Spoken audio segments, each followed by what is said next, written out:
Hello students, in our last class we have discussed that what is statistics and its uses in daily life. Okay? और हमने समझा था कि data से related हमें हमारे सिलेबस के अकॉर्डिंग और स्टेट्स के अकॉर्डिंग क्या क्या काम करने होते हैं. तो एक बार हम लास्ट का वापस थोड़ा ब्रीफ कर देते हैं कि हमने लास्ट में जो पढ़ा था वो था हमने डेटा में 4 काम किए थे. दैट इज कलेक्शन,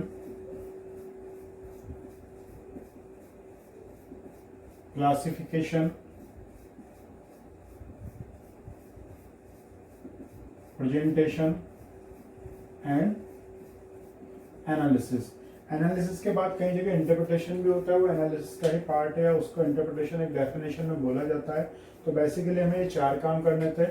हमारे सिलेबस के अकॉर्डिंग ये चैप्टर फर्स्ट है और बाकी सारा एनालिसिस है. ठीक है, तो आज हम इसके आगे बढ़ रहे हैं. आप लोग फर्स्ट रीडिंग डालेंगे. सबसे पहले हम पढ़ेंगे collection. Okay,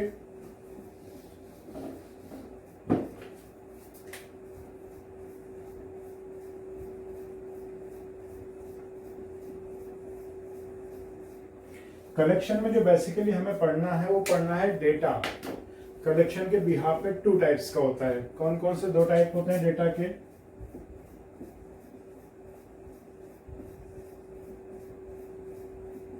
first is primary and second is secondary. Primary data और सेकेंडरी डाटा. ठीक है, अब देखिए इन दोनों में यहां पर ध्यान रखना, ये इंपॉर्टेंट है. हमारा क्वेश्चन बनता है किस तरह से बनता है. आपको एक लैंग्वेज दे देगा, एक क्वेश्चन दे देगा और पूछेगा हाँ ये प्राइमरी डाटा है या सेकेंडरी डाटा है, किस तरह का डाटा है. ठीक है, तो इस तरह से क्वेश्चन इसमें पुटअप हो सकता है एग्जांपल्स देके. ओके, पहले हम इसको समझ ले. प्राइमरी डाटा का मतलब जिसमें जो कलेक्शन होता है वो कैसे होता है? डायरेक्ट. और इसमें क्या होता है? इनडायरेक्ट. जैसे सपोज करो जो गवर्नमेंट डाटा कलेक्ट करवाती है, पॉपुलेशन का डाटा, वो एन्यूमरेटर से सर्वे हमारे घर घर आके डाटा कलेक्ट करते हैं. ठीक है, तो गवर्नमेंट के लिए वो प्राइमरी डाटा हो गया. लेकिन जो डिफरेंट एजेंसीज हैं, एनजीओ हैं, वो गवर्नमेंट का डाटा इंडिया के डेवलपमेंट के लिए काम में लेते हैं. कलेक्ट तो गवर्नमेंट ने करवाया अपने पर्पज से, लेकिन उस पर्पज का use other NGO, other companies या अदर फर्म्स काम में लेती है, तो वही डाटा उनके लिए क्या हो जाएगा? सेकेंडरी. वही सेम डाटा हमारे लिए क्या है? गवर्नमेंट के लिए प्राइमरी. और उसी डाटा का यूज अगर कोई अपने लिए करता है तो वो सेकेंडरी. जैसे सपोज कर लीजिए, अगर आप अभी यहाँ पर ऑफलाइन क्लास में होते तो आप ये नोट्स बनाते, आपने डायरेक्ट कलेक्ट किया, डायरेक्ट कॉपी किया, तो it will be primary data for you. But अगर आपका कोई फ्रेंड है जो आज नहीं आया, तो कल क्या करेगा? कल तो उसे नहीं मिलेगा क्लास में पढ़ने को, तो वो क्या करेगा? आपकी कॉपी लेके, जो आपने अपने लिए बनाई थी कॉपी, वो आपकी कॉपी का यूज अपने पर्पस के लिए करेगा. मतलब आपने जो अपने पर्पस के लिए डाटा कलेक्ट किया था उसका वो यूज करेगा. मतलब ऑलरेडी जो बना हुआ है उसका यूज करेगा. तो डाटा तो सेम ही है, लेकिन आपके लिए इट विल बी प्राइमरी और आपके फ्रेंड के लिए ये ही सेम डाटा क्या हो जाएगा? सेकेंडरी हो जाएगा. ठीक है, तो एग्जाम में इसके क्वेश्चंस आते हैं सोर्सेज से रिलेटेड कि प्राइमरी डाटा के सोर्सेज क्या क्या होते हैं, सेकेंडरी डाटा के सोर्सेज क्या क्या होते हैं. जैसे पब्लिश सोर्स वगैरह जो ऑलरेडी मैगजीन्स या न्यूज लेटर्स वगैरह आते हैं वो सब सेकेंडरी डाटा में आते हैं. तो इसमें हम यहाँ डिटेल में स्टडी नहीं करेंगे. आपको बस यहाँ ध्यान रखना है इतना सा कि प्राइमरी डाटा जिसका कलेक्शन डायरेक्ट हो, सेकेंडरी डाटा जो वाया कलेक्ट हो, किसी के थ्रू कलेक्ट हो या कोई पहले से ही बना हुआ है उसको हम अपने यूज में लें. अब इसके सोर्सेज वगैरह क्या होते हैं, जब हम इसको बुक से पढ़ेंगे तो एज इट इज वहां पर एक लाइन टू लाइन इसके सोर्सेज के बारे में पढ़ेंगे. फिलहाल यही ध्यान रखिए, डाटा के 2 टाइप होते हैं, प्राइमरी एंड सेकेंडरी. किसके बिहाफ पे? इनके कलेक्शन के बिहाफ पे. ओके, पॉज करके नोट कर लीजिएगा इसको, ये इंपॉर्टेंट है. Okay,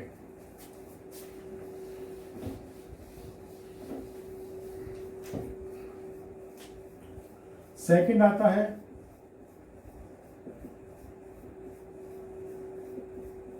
classification. ठीक है, हमने क्या किया था? शॉप के लिए डाटा कलेक्ट तो कर लिया था कि इस एरिया में खोलेंगे, इस तरह का फर्नीचर लगाएंगे, जो भी है रफ डाटा था. लेकिन उससे हमें क्या करना है? क्लासिफाई करना है नेचर वाइज कि किस तरह का डाटा है. मेनली जो स्टेटिस्टिक्स है उसमें डाटा को 4 टाइप्स में क्लासिफाई किया हुआ है. फर्स्ट, आपको भी ये कॉपी में ऐसे ही बना लेना है डिजाइनिंग. या तो ऐसे बना लीजिए या आप चाहे तो ऐसे बना लीजिए। वैसे बुक में लिखा हुआ है, फर्स्ट है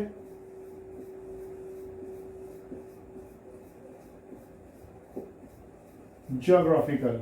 ज्योग्राफिकल मीन्स एरिया वाइज, जिसमें किसकी इंपॉर्टेंस होती है, एरिया की। जैसे हमने शॉप खोलनी थी तो इस एरिया में, ए एरिया में, बी एरिया में, सी एरिया में, एरिया वाइज, ठीक है। जैसा आपने देखा होगा क्रॉप्स का जो प्रोडक्शन होता है, फसलों का जो उत्पादन होता है, वो कैसे होता है कि एमपी में इतना गेहूं हो रहा है, हरियाणा में इतना गेहूं हो रहा है, राजस्थान में इतना गेहूं हो रहा है। तो जो भी क्रॉप्स का प्रोडक्शन आता है, वीट का, राइस का, किसी का भी, तो किसमें आता है, एरिया वाइज आता है कई बार, ठीक है। तो जिसमें एरिया की इंपॉर्टेंस हो तो उस डाटा को क्या बोलते हैं, geographical. Second is chronological, that is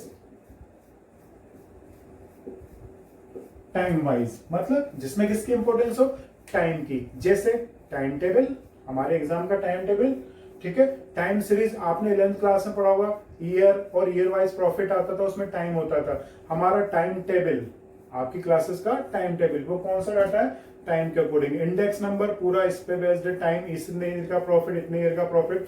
तो इसमें टाइम की इंपॉर्टेंस हो, वो टाइम के अकॉर्डिंग डाटा क्लासिफाई होता है और उसको क्या बोलते हैं, क्रोनोलॉजिकल, ठीक है। नेक्स्ट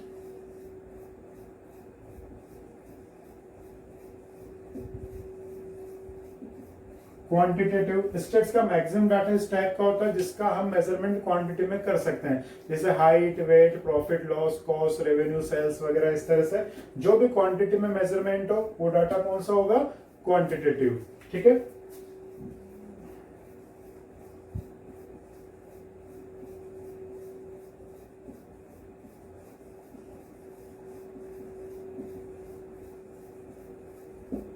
नेक्स्ट है at the basis of attributes.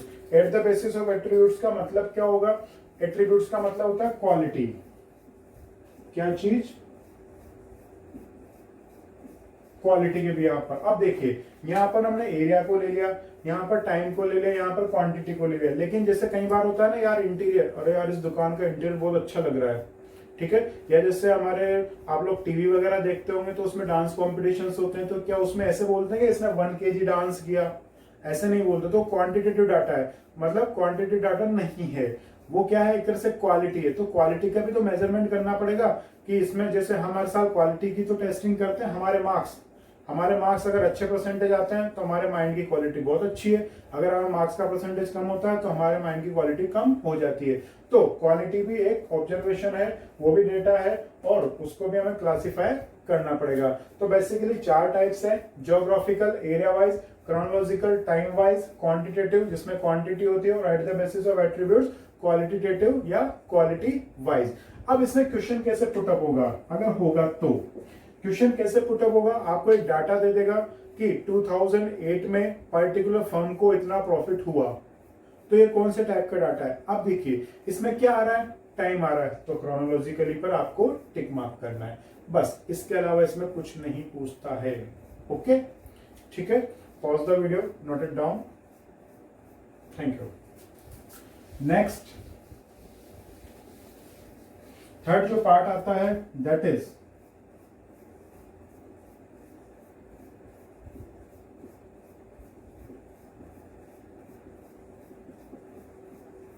Presentation. Third is presentation. Presentation सबसे इंपॉर्टेंट पार्ट है स्टेट्स का, इसके बिना कुछ भी नहीं है। ये हर किसी की लाइफ का अच्छा इंपॉर्टेंट पार्ट है। कैसे, जैसे देखो अगर आप शादी वगैरह में जाते हो, किसी फंक्शन में जाते हो, तो कैसे होके जाते हो, अच्छी तरह प्रेजेंट होके जाते हैं ना, अरे हाँ यार हम अच्छी तरह दिखेंगे तो सब हमें देखेंगे वगैरह, इस तरह से। तो प्रेजेंटेशन ही बहुत इंपॉर्टेंट है। सबसे पहला जो व्यू आता है डाटा का वो किससे आता है, प्रेजेंटेशन से, ठीक है। तो देखिए प्रेजेंटेशन में क्या क्या टाइप है। फर्स्ट, सबसे पहला प्रेजेंटेशन का जो टाइप है वो है बाय टेक्स्ट। इस पे नॉर्मली क्वेश्चन नहीं आता है। टेक्स्ट में क्या होता है, जैसे आप लोगों ने 8, 9, 10 में सोशल साइंस पढ़ी होगी ना, इकोनॉमिक्स पढ़ी होगी, पर्टिकुलर फर्म का इतना प्रॉफिट, पर्टिकुलर फर्म का इतना लॉस वगैरह, मतलब जो भी डाटा वर्डिंग्स में लिखा हो उस टाइप के डाटा को क्या बोलते हैं, मतलब उसको कैसे प्रेजेंट करते हैं, बाय टेक्स्ट, सोशल साइंस में लाइन टू लाइन। अब देखो ये पढ़ना कितना बोरिंग होता है, अजीब सा लगता है ना थ्योरी पढ़ना, तो ये डाटा बोरिंग होता है। सपोज करो बहुत सारा डाटा हो गया, जैसे आप लोगों ने सुना होगा कई बार सुप्रीम कोर्ट के जो रिजल्ट्स आते हैं थाउजेंड्स पेजेस में आते हैं। अब 1000 पेजेस के रिजल्ट या डाटा किसी कंपनी का अगर हम पढ़ेंगे तो हम तो पागल हो जाएंगे, उसका एनालिसिस ही नहीं कर पाएंगे। पहला पेज पढ़ेंगे, लास्ट तक पहुंचेंगे तब तक तो पहला भूल चुके होंगे, तो ये बोरिंग होता है और इससे एनालिसिस में प्रॉब्लम आती है, तो इसको अच्छा नहीं माना गया। इसका नेक्स्ट आता है सेकंड, बाय टेबल। ठीक है, क्या किया, टेक्स्ट से हमने किस में कन्वर्जन किया, टेबल में। याद आया आपको 11th क्लास में आप लोगों ने यही किया था, टेबुलेशन पूरा चैप्टर था। आपने वर्डिंग्स वाले डाटा को किस में कन्वर्ट किया, टेबल। टेबल में क्या होता है, जैसे कॉलेज 1, कॉलेज 2, कॉलेज 3। अब इसमें बॉयज गर्ल्स, अब इसमें आर्ट्स के, साइंस के, आर्ट्स साइंस, आर्ट्स साइंस। अब कितने बॉयज हैं, ये सारा इसमें डाटा पता चल जाता है। इसमें से क्वेश्चन पुटअप होता है, लेकिन किस पर क्वेश्चन पुटअप होता है, इस टेबल के स्ट्रक्चर पर, कि इस पार्ट को क्या कहते हैं, इस पार्ट को क्या कहते हैं, इस पार्ट को क्या कहते हैं। ये जब हम बुक से वापस पढ़ेंगे तब इसको डिस्कस करेंगे। बाकी ध्यान रखना, टेबल पे क्वेश्चन पुटअप होता है और किस पर पुटअप होगा, इसके स्ट्रक्चर पर। अब एक प्रॉब्लम है, ये सपोज करिए कॉलेज 1 में आर्ट्स के 20 स्टूडेंट्स हैं और कॉलेज 1 में गर्ल्स जो है आर्ट्स के बॉयज 20 हैं और गर्ल्स 30 हैं। हमने डाटा रीड करके बना ली, लेकिन एक बात बताइए, क्या इससे इन बॉयज की परसेंटेज का पता चल रहा है, नहीं चल रहा। गर्ल्स के परसेंटेज का पता नहीं चल रहा। तो अगर हमें परसेंटेज पता करनी है तो फिर क्या करना पड़ेगा, डाटा को दोबारा रीड करके दोबारा बनाना पड़ेगा। तो इसका ड्रॉबैक है। क्या ड्रॉबैक है, एक तो इसको बनाना बहुत कॉम्प्लिकेटेड होता है, दूसरा अगर आपने किसी एक ऑब्जेक्टिव, एक पर्पज के लिए टेबल कंस्ट्रक्ट कर ली, अगर आपका ऑब्जेक्टिव चेंज हुआ तो फिर क्या करना पड़ेगा, टेबल को दोबारा कंस्ट्रक्ट करना पड़ेगा। जैसे सपोज करो आपने केवल प्रॉफिट की टेबल बना ली, अब अगर आपको पता करना है भाई इसमें रेवेन्यू कितनी हुई, तो प्रॉफिट से तो पता नहीं चलेगा, तो आपको टेबल को दोबारा बनाना पड़ेगा। तो इसलिए इसको भी अच्छा नहीं माना गया। इसके बाद इसका नेक्स्ट आया, that is third point. Okay, तो ये सब हमारा बुक से वापस हमें रीड करना है। थर्ड पॉइंट क्या है,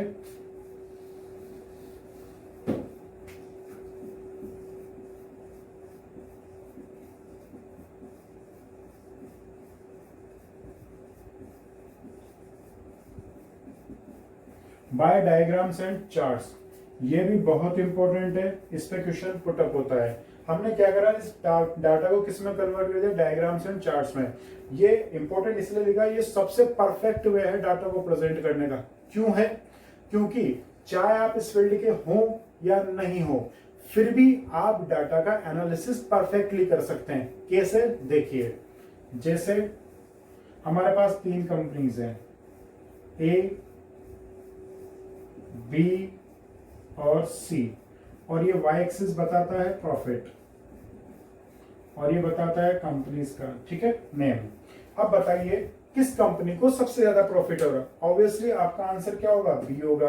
किस कंपनी को सबसे कम प्रॉफिट हो रहा है, ऑब्वियसली आंसर क्या होगा, सी होगा। अब इससे अच्छा क्या है, आपने केवल देखते एनालिसिस कर लिया, इससे अच्छा हमें क्या चाहिए, हमें ना कंपनी की नेचर पता, कंपनी का वर्क प्रोफाइल क्या है, कंपनी किस तरह का काम करती है, तीनों ही कंपनी किस तरह का काम करती है, कुछ भी नहीं पता।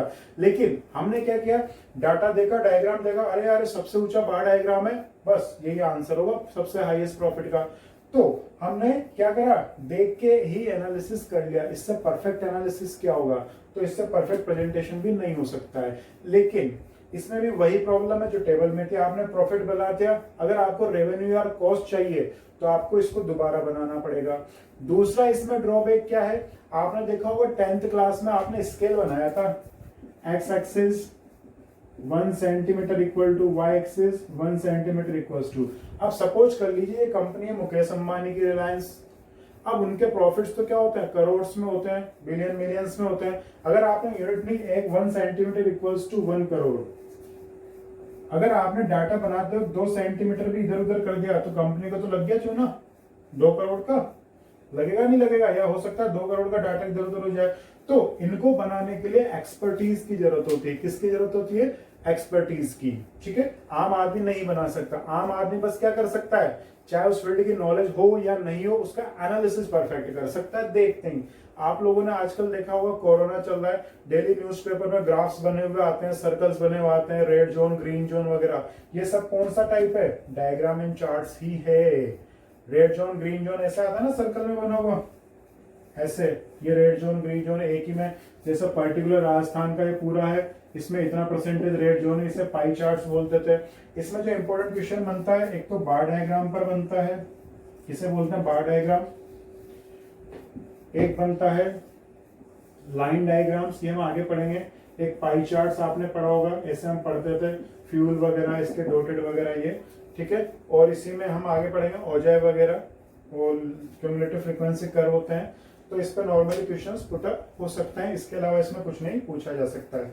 इसको भी हम बुक के अकॉर्डिंग वापस रिपीट करेंगे। पाई चार्ट आपको ध्यान होगा, बार डायग्राम में ज्यादा कुछ पूछता नहीं है, ये एक्चुअली एनालिसिस में एक मोड आएगा, उसमें काम आता है, ठीक है।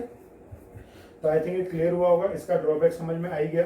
ओके, अब हम आगे बढ़ते हैं नेक्स्ट। इन तीनों में कुछ ना कुछ ड्रॉबैक है जिसमें हमारे एनालिसिस में प्रॉब्लम आ रही है अभी भी।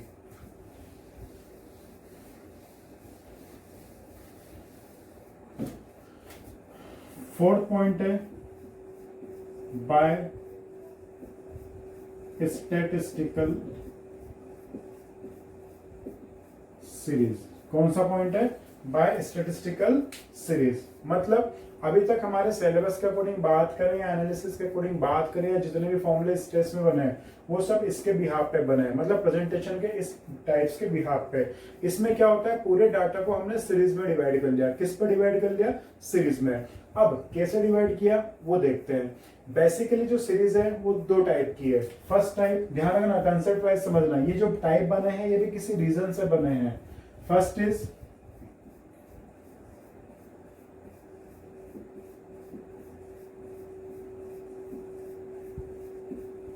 Individual series. अगर आपको 11th का याद होगा तो आपके अकॉर्डिंग 3 टाइप होंगे, लेकिन हमारे अकॉर्डिंग यहाँ पर 2 ही टाइप है।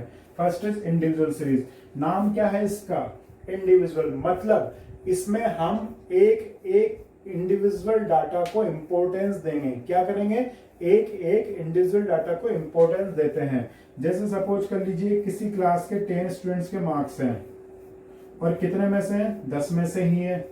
तो जैसे 5 आया, 8 आया, 9, 5, 6, 0, 10, 8, 9, 7, 6, 1, 2, 3, 4, 5, 6, 7, 8, 9, 10, ये ज्यादा हो गए, ठीक है।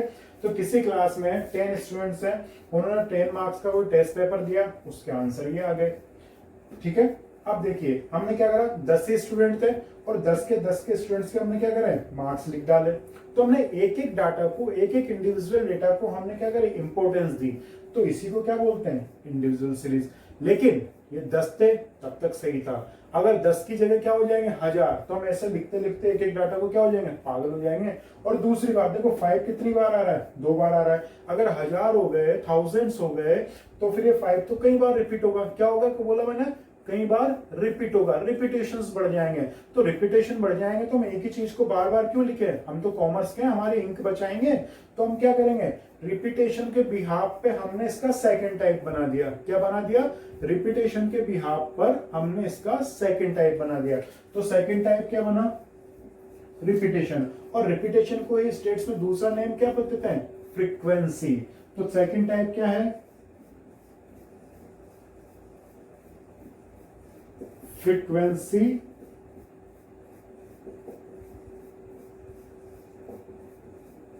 डिस्ट्रीब्यूशन। क्या है, फ्रीक्वेंसी डिस्ट्रीब्यूशन, मतलब such distribution which depends on frequency, frequency के बिहाफ पर डिस्ट्रीब्यूशन। तो बेसिकली हमारे सीरीज के कितने टाइप्स हुए, इंडिविजुअल सीरीज और फ्रीक्वेंसी डिस्ट्रीब्यूशन, ठीक है। अब हम बात करते हैं, पहले इसको नोट डाउन कर लीजिए आप पॉज करके, इंडिविजुअल सीरीज और फ्रीक्वेंसी डिस्ट्रीब्यूशन। अब हम पढ़ेंगे किसके बारे में, फ्रीक्वेंसी डिस्ट्रीब्यूशन के बारे में, ठीक है।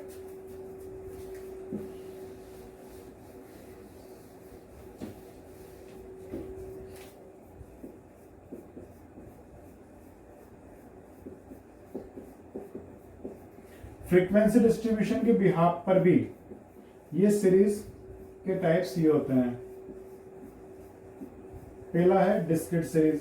अब डिस्क्रीट सीरीज में क्या होता है, डिस्क्रीट सीरीज में हम क्या करते हैं, एक एक डाटा को लेते हैं, जैसे मार्क्स और उससे रिलेटेड फ्रीक्वेंसी, जैसे नंबर ऑफ स्टूडेंट्स। ये काम आपने 11th क्लास में बहुत परफेक्ट किया था, कैसे इंडिविजुअल को डिस्क्रीट में कन्वर्जन, याद है? जैसे 5 5 5 3 बार आया तो 3 टेली मार्क्स लगाते थे, फिर 4 बार आया 4 और 5 बार आने पर कट कर देते थे। तो टेली मार्क्स की हेल्प से हमने 11th क्लास में इंडिविजुअल से डिस्क्रीट में कन्वर्जन किया है। जैसे मैं एक एग्जांपल ले रहा हूँ, 5 मार्क्स लाने वाले 2 स्टूडेंट्स मतलब 2 टेली मार्क्स, 10 मार्क्स लाने वाले 12 स्टूडेंट्स, 15 मार्क्स लाने वाले 10 स्टूडेंट्स और 20 मार्क्स लाने वाले 7 स्टूडेंट्स। ठीक है, तो ये क्या हुआ, डिस्क्रीट सीरीज। फिलहाल अगर हमारे सिलेबस की बात करें तो आपको बस इतना सा ध्यान रखना है कि डिस्क्रीट सीरीज का मतलब क्या होता है, उसका स्ट्रक्चर क्या होता है, उसमें एक डाटा होता है, डेटा उसको किससे रिप्रेजेंट करते हैं, एक्स से। इंडिविजुअल में ओनली एक्स होता है, डेटा को हम किससे रिप्रेजेंट करेंगे, एक्स से। डिस्क्रीट में क्या होता है, एक्स और उससे रिलेटेड फ्रीक्वेंसी। बस ये इसका स्ट्रक्चर ध्यान रखना है, स्ट्रक्चर ध्यान रखना है। ओके, अब दूसरी बारी क्या आती है, लेकिन क्या देखो, सोचो जरा, क्या मार्क्स जैसे 5-5 के गैप में आते हैं क्या? नहीं, 6 भी आ सकते हैं, 6.5 भी आ सकते हैं, या जैसे हाइट की बात करें तो हाइट 7.1 7.12 7.123 इनफाइनाइट पॉसिबिलिटीज होती हैं। तो डिस्क्रीट सीरीज में भी हम लिमिटेशंस में हैं। किस लिमिटेशंस में हैं? अगर हमारे पास एक्स की वैरायटी काफी ज्यादा है, इनफाइनाइट पॉसिबिलिटीज है, तो ऐसे कहां तक हम ग्रुप बनाएंगे, एक्स बनाएंगे, पॉसिबल नहीं है। तो फिर हम क्या करेंगे, बहुत लंबी सीरीज बन जाएगी। तो इससे बचने के लिए एक नया टाइप और बनाया गया, दैट इज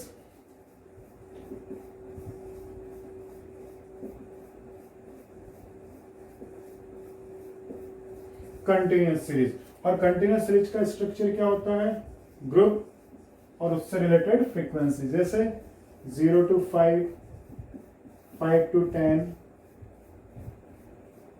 10 to 15, 15 to 20 और 0 to 5 के बीच में मार्क्स आने वाले स्टूडेंट। अब इसमें एक्स क्या होता है, देखो इंडिविजुअल में भी एक्स था, यहां भी एक्स है, यहां एक्स क्या होगा, एक्स होगा मिड वैल्यू।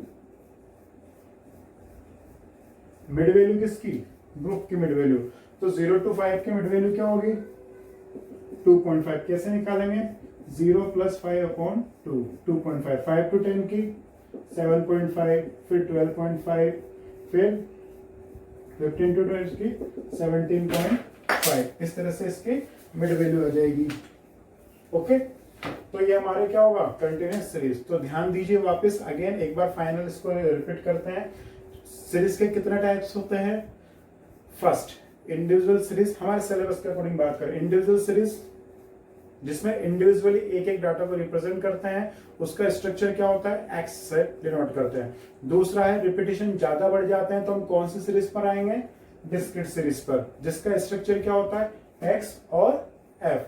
फिर तीसरा आते हैं, अगर रिपीटिशन ज्यादा होते हैं, इनफाइनाइट पॉसिबिलिटीज होती हैं, तो फिर that we have to use continuous series in which we have groups and its frequencies. Okay, groups, frequencies और एक्स का मतलब मिड वैल्यूज। ठीक है, यहाँ पर कंटिन्यूअस सीरीज का एक टाइप और होता है जिसको बोलते हैं हम इसके टाइप्स, तो ये हम नेक्स्ट क्लास में इसको डिस्कस करेंगे। फिलहाल हम आज यहीं तक डिस्कस कर रहे हैं। ओके, कंटिन्यूअस सीरीज के जो टाइप्स होते हैं इसके स्ट्रक्चर के बेसिस पर वो हम नेक्स्ट क्लास में करेंगे। हाँ, एक चीज और बात यहाँ पर डिस्कस करें ताकि नेक्स्ट क्लास हमारी कंटिन्यू हो जाए। इसके बाद आप लोगों ने सीएफ तो सुना होगा, सीएफ, सीएफ मीन्स, सीएफ बोले तो हाँ, क्यूमुलेटिव फ्रीक्वेंसी। क्यूमुलेटिव फ्रीक्वेंसी का मतलब फ्रीक्वेंसी को क्यूमुलेट करना, जोड़ना, ऐड करना। तो 2 में 12 ऐड करा, 14 में 10 ऐड करा, 24 में 7 ऐड करा, 31। ठीक है, अब प्रॉब्लम क्या आई, हम आगे कैसे बढ़ेंगे, हमने बोला सीएफ 2 4 24 31। तो जो इसके कंटिन्यूअस सीरीज के टाइप्स हैं वो सीएफ के बेसिस पर ही हैं, क्यूमुलेटिव फ्रीक्वेंसी के बेसिस पर इसके दो टाइप होते हैं। कैसे, अभी देखिए हमने क्यूमुलेट कैसे करा, ऊपर से नीचे जोड़ा, लेकिन कोई बोल भी तो सकता है सर आपने नीचे से ऊपर क्यों नहीं जोड़ा। तो इसी दो एडिशन के बिहाफ पर, up to down and down to up, there are 2 types of continuous series. एक बात और, यहाँ पर इसका एक स्ट्रक्चर होता है, स्ट्रक्चर भी इसके बिहाफ पर ये 2 टाइप्स की होती है कंटिन्यूअस सीरीज। ये भी हम कब करेंगे, नेक्स्ट क्लास में हम इन सभी चीजों को डिस्कस करेंगे। ठीक है, तो इसमें जो हमारा ये है एनालिसिस से पहले वाला पार्ट, कंटिन्यूस सीरीज, इसमें में एक क्लास और लगेगी, उसके बाद हम फिर एनालिसिस पर आ जाएंगे। फाइनली जो हमारा प्रैक्टिकल पोर्शन है, यहाँ पर अभी हमारा काम का अभी हमने पढ़ा है। वापस एक बार रिपीट कर रहे हैं। फर्स्ट, डेटा के 2 टाइप्स होते हैं कलेक्शन के बिहाफ पर, प्राइमरी डाटा, सेकेंडरी डाटा, ठीक है। फिर आता है हमारा classification, area wise, geographical, time wise, chronological, quantitative और क्वालिटेटिव। फिर आता है हमारा प्रेजेंटेशन बाय टेक्स्ट, जो बोरिंग था। टेक्स्ट का next version that is table, table का next version diagrams and chart, जो समझने में काफी अच्छा था। आजकल जितने भी बिजनेस सेमिनार्स होते हैं, एजुकेशन सेमिनार्स होते हैं, सब में पीपीटीज काम आती है, सब में डायग्राम्स बना के समझाया जाता है। लेकिन वो कौन समझ सकता है? सब समझ सकता है, लेकिन बना कौन सकता है? जो एक्सपर्टीज हो, ठीक है। दूसरा, उसके बाद आता है स्टैटिस्टिकल सीरीज। सीरीज 2 टाइप की थी, इंडिविजुअल और फ्रीक्वेंसी डिस्ट्रीब्यूशन। फ्रीक्वेंसी डिस्ट्रीब्यूशन भी 2 टाइप का था, डिस्क्रीट और कंटिन्यूअस। नेक्स्ट क्लास में हम कंटिन्यूअस से कंटिन्यू करेंगे। Okay, thank you.